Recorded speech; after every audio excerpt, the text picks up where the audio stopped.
Pentecost, AOB, all these readings, very long readings. There is so much to talk about. I could probably preach 3 sermons. But don't worry, I'm not going to. You only get one.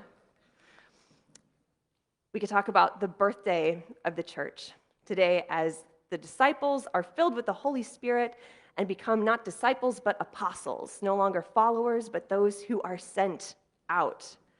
We could talk about from John what the Holy Spirit is like this paraclete that is given, whether an advocate, an encourager, a renewer.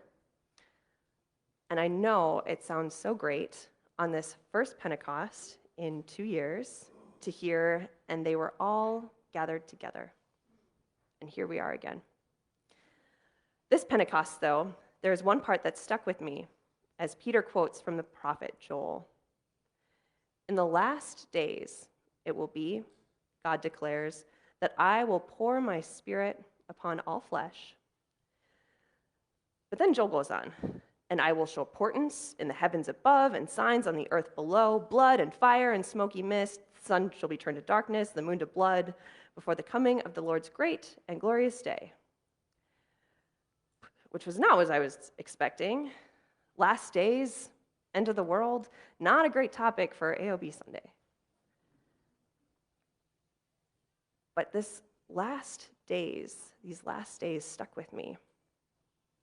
And so I went back to the source, to the prophet Joel. Peter quotes from the prophet Joel from the 2nd chapter. And Joel actually doesn't say in the last days. Joel says afterward in the Hebrew.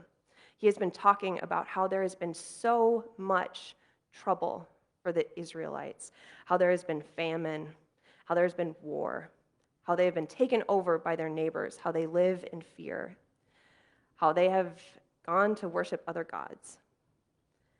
And Joel says, here's all these things that have happened to you. But afterward,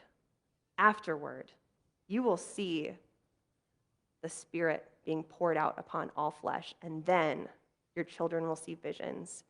They will prophesy. They will dream dreams. It is in the last days of occupation by larger nations that threaten to devour them. Joel is talking about the last days of living in fear. The people of Israel, of course, throughout their history will still face violence and war, but the inbreaking of the Holy Spirit is a sign that things are about to change. And so we go back to Peter. Peter, who has been huddled with the disciples. Jesus has gone, and they're waiting for something to happen. They're not quite sure what.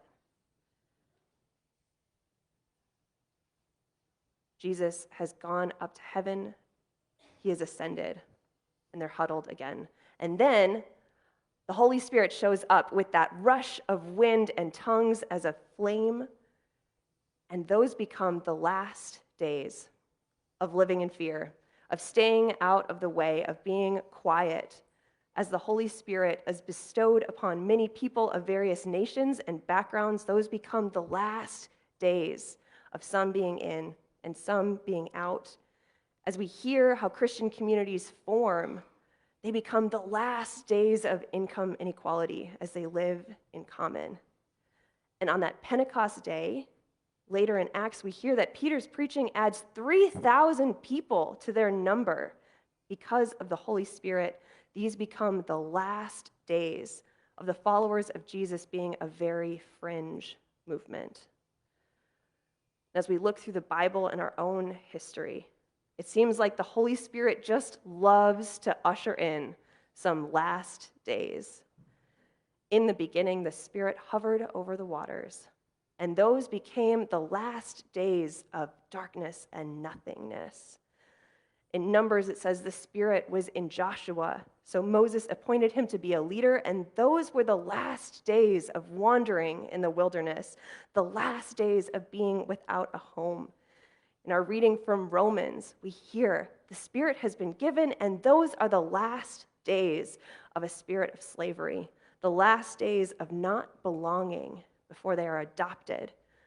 The Spirit comes to the prophets so that those will be the last days of injustice and worshiping other gods. In our gospel, as Jesus tells the disciples about their advocate, their companion, he's telling them that they are in their last days of Jesus being physically present with them and the last days of being just followers, because now they will be apostles. It is the last days of the Jesus movement being just one corner of the world as it spreads throughout the globe. When God is going to change the world, the Holy Spirit shows up to usher in some last days. The abolitionists were full of the Holy Spirit. We saw the last days of slavery. And with Martin Luther King Jr., we saw the last days of segregation. And with Nelson Mandela began the last days of apartheid. And in the crowd at Stonewall, we saw the last days of legal discrimination against the queer community. The Holy Spirit just keeps showing up. So today, as we celebrate this one day in Acts, and we call the Holy Spirit to be with us again, as we ask for a special gift of the Holy Spirit on our confirmands as they affirm the promises made for them at baptism, I wonder, what last days do we get to be part of?